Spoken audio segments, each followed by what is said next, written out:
তাদেরকে ক্যান্টনমেন্টে আশ্রয় প্রশ্রয় দেওয়া হয়েছে।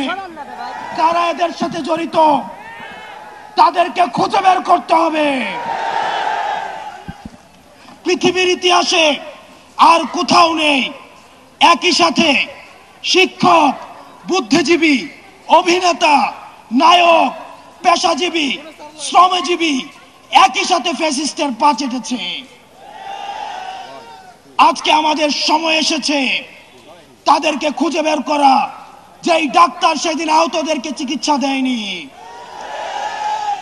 যেই জনগণের পয়সার কেনার বুলেট যাদের দরকার ছিল, যেই বিজিবি থাকার দরকার ছিল সীমান্তে, তাদেরকে ডেকে এনে তাদেরকে দিয়ে কারাগুলি চালিয়েছে, তাদেরকে খুঁজে বের করতে হবে। আমার পুলিশ ভাইদেরকে কারা ব্যবহার করেছে তাদেরকে খুঁজে বের করতে হবে। যাদের কলম এই ফ্যাসিবাদের পক্ষে লিখেছে এই কলমগুলোকে ভাঙতে হবে। যেই যার জিহ্বা এই ফ্যাসিবাদকে সমর্থন জুগিয়েছে এই জিহ্বাগুলোকে আটকাতে হবে। যেই নায়ক, যেই অভিনেতা, যারা সিনেমা বানিয়েছে এই ফ্যাসিবাদের পক্ষে, লক্ষ লক্ষ কোটি দিস্তা কাগজ এই ফ্যাসিবাদের পক্ষে সমর্থন জুগিয়েছে, এই কাগজগুলোকে পোড়াতে হবে। যারা গণতন্ত্রের পক্ষে কথা বলেছে তাদেরকে যখন জেলে নিয়ে যাওয়া হতো, তাদের কোমরের রশি বেঁধে তাদেরকে জেলে নিয়ে যাওয়া হতো। কিন্তু আমরা দেখছি আজকে যাদের হাতে 2000 তারা যখন জেল থেকে বের হয় মনে হয় শ্বশুর বাড়িতে পিকনিক করতে আসছে। সঠিক প্যাড আর সঠিক তথ্য দিয়ে এসব সামলে নিব এক হয়ে মোনালিসা স্যানিটারি ন্যাপকিন। আমরা খবর পেয়েছি ক্যান্টনমেন্ট গুলাতে, জেলখানাগুলাতে নাকি রাতের বেলায় ব্যাডমিন্টন খেলার আয়োজন করা হয়।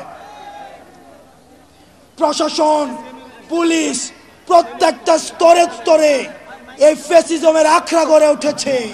প্রত্যেকটি জায়গা থেকে ফ্যাসিবাদকে উৎখাত করতে হবে।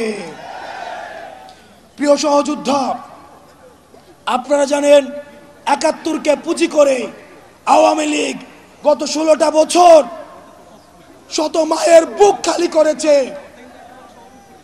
শত স্ত্রীকে বিধবা করেছে, শত সন্তানকে এতিম করেছে, শত মাকে সন্তান হারা করেছে। এই ৭১কে পুঁজি করে যারা এই ৭১কে আওয়ামী লীগীকরণ করেছে তাদেরকে বিচারের আওতায় আনতে হবে। প্রিয় সহযোদ্ধা, ৭১কে পুঁজি করে যাদের ইজ্জত লুণ্ঠন করা হয়েছে, যাদেরকে ফাঁসিতে ঝুলানো হয়েছে, যেই ফ্যামিলিগুলোকে মানুষের সামনে লজ্জিত করা হয়েছে, সেই ফ্যামিলিগুলোর ইজ্জত ফিরিয়ে দিতে হবে। প্রিয় সহযোদ্ধা, আপনারা দেখেছেন প্রশ্নবিদ্ধ এক বিচারের মধ্য দিয়ে আমাদের দেশের উল্লেখযোগ্য আলেমদেরকে ফাঁসিতে ঝুলিয়ে হত্যা করা হয়েছে।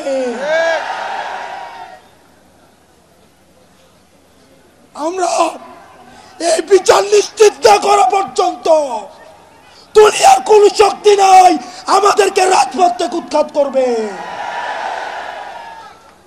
প্রিয় সহযোদ্ধা, আপনারা জানেন ক্ষমতার লোভে অনেক রাজনৈতিক দল আওয়ামী লীগকে মাফ করে দেওয়ার আলাপ তুলেছে। আমরা আপনাদেরকে বলতে চাই, মন্ত্রিত্বের লোভে, ক্ষমতার লোভে, সংসদে যাওয়ার লোভে আপনি যদি মনে করে থাকেন এই আহতরা রাস্তায় রক্ত দিয়েছে এবং এই রক্তের উপর, এই পিচ্ছিল রক্তের উপর দিয়ে আপনি সংসদে যাবেন, তাহলে মনে রাখবেন জাতীয় বেঈমান হিসেবে পরিচিত হবেন।